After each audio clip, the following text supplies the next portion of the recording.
لو عملت منتج زي اللي موجود في السوق محدش هيشتري. منتج زي اي منتج محدش هيشتريه. وده اللي عمله واحد اسمه ويل نيتس لما اكتشف ان كل المنتجات اللي بتتعمل للرياضيين بتحسن الجسم بس، ومفيش حاجه بتحسن اداء العقل خالص.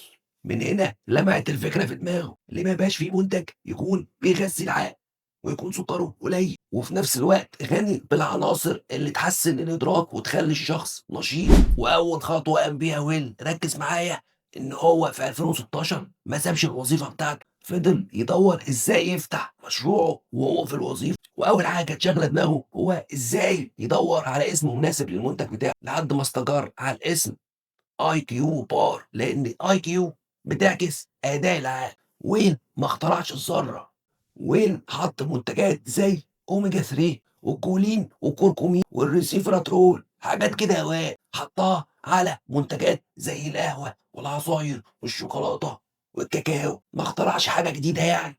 الخلاصه يا ابني، النجاح انك تدي للناس منتج هم محتاجينه، مش انت اللي محتاجه. شوف ايه اللي موجود في السوق وقدمه للناس بشكل جديد. الناس عاوزة المنتج اللي يساعدها واللي فيه مزايا كتير. الناس بيحبوا اللي بيهتم بصحتهم. وتابعني لو عايز تكسب وتعمل فلوس كتير.